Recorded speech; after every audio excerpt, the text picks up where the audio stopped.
somewhere in this plethora of notes that's getting lost. The Arthashastra of Kautilya has very clearly an injunction that if you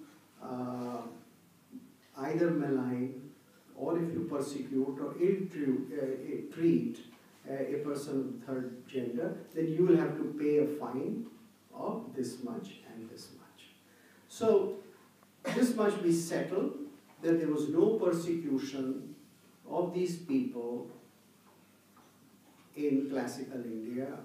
The attitude till the 9th and the 10th century was that these people have a place in society and they shall stay there, and you will not really persecute them in any way. And if you do, then you should be punished. So, two things then. Number one, that you recognize them as natural people, and number two, that you do not allow any kind of ill treatment of these people.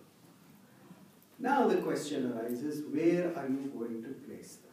See, this is the most crucial question. And why is it that the place which was given to them in classical society was given the way it was? Now the Kama Sutra defines them primarily as sex workers. That these are the people who will do two kinds of things. According to Kama Sutra, they will be like side prostitutes who would be performing oral sex. That is, if they are lesbians, then for men, for customers, for those who go to the Veshmagra, they would be providing oral sex should such a person ask for it. Because as I told you that the ancient courtesan house was what we today call a service center. The services were provided on payment, and tax was paid on the income to the king, and the king provided the protection to the service provider. So here are these people doing this. And for those who would be called, who have a masculine nature of heterosexuals, homosexuals, they would be primarily doing the task of oral sex as well as of massage. They were masseurs, rubbing the body and looking after the general massaging and all that. So this was the place given within the Veshmagraha or the courtesan house. But was this all? Wasn't there something else? Yes. They would be, by and large, also entertainment people. That is, they would be dancing, they would be also used as guards.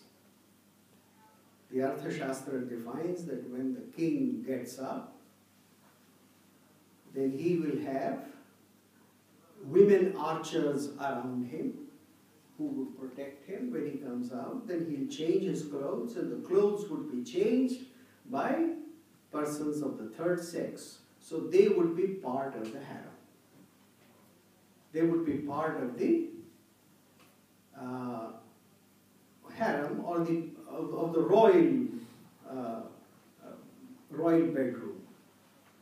Obviously, this is the time when the king had many wives, and they would be guarding the wives. They would also be guarding the king, because some of them were expert warriors.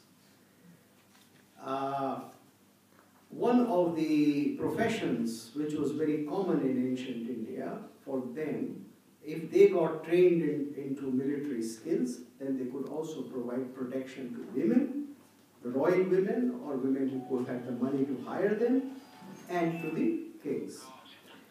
Now, the idea is very clear, that you admit them to the harem because then they would not be able to influence the lineage.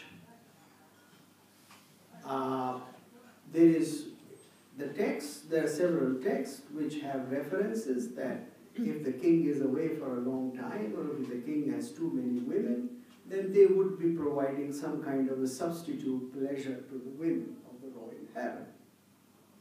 So this was also part of the social setup.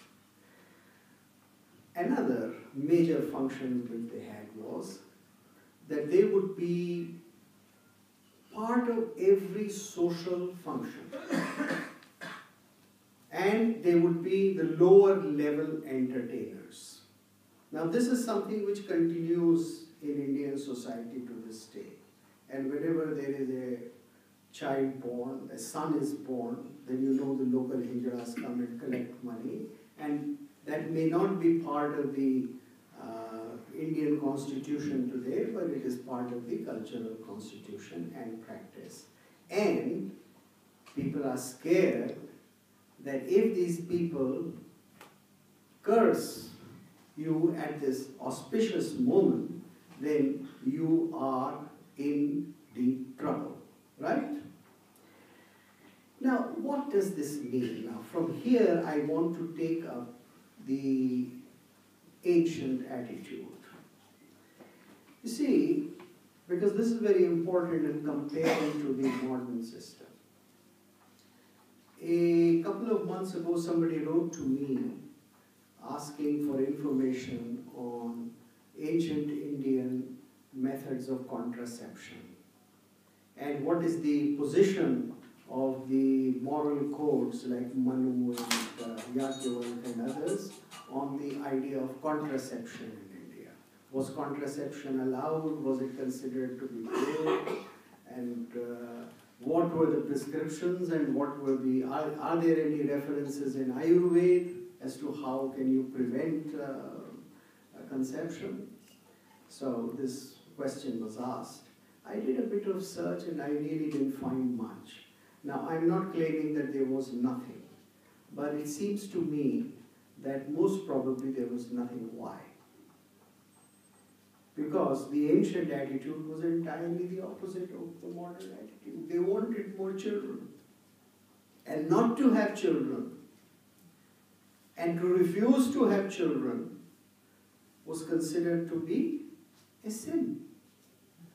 You know, very often when I was teaching in Delhi University and on a lighter day,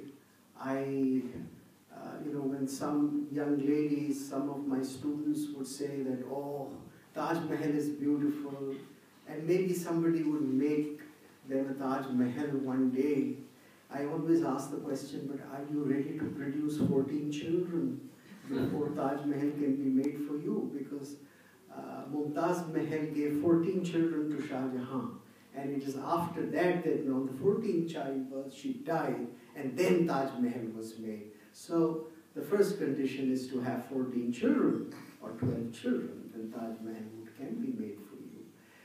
Well, leaving this joke aside, the fact is that for societies where population was always a problem because mortality rate was high and all kinds of other problems took place, not having a child or denying yourself the capacity to produce the child was anti-social.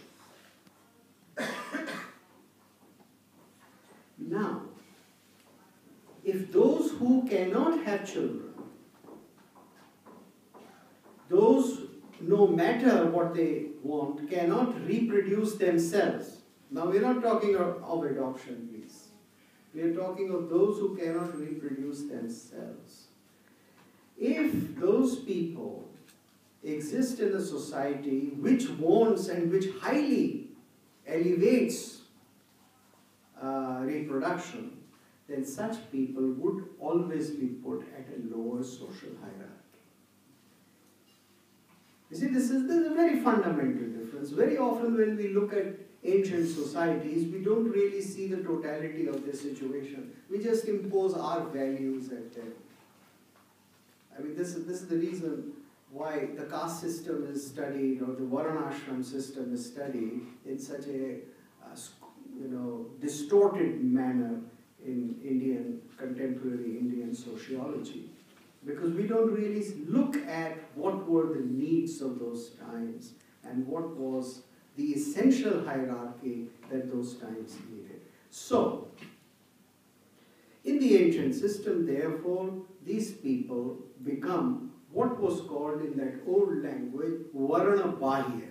That is, there are certain prescribed duties for a good citizen, for a good ancient Indian, whether he was so-called Hindu or Buddhist or Jain, because the moral codes are the same for all.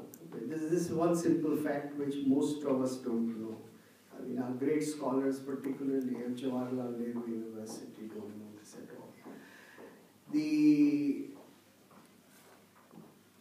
system found these people as marginal because nature had made them marginal. And look, ancient societies were not rich societies like the present day society. I mean, the kind of wealth which has existed in civilizational history in last 100 or 200 years never existed before. There was never so much production, and it never came to such large sections of population. There were very rich people, a few middle people, and a lot of poor people.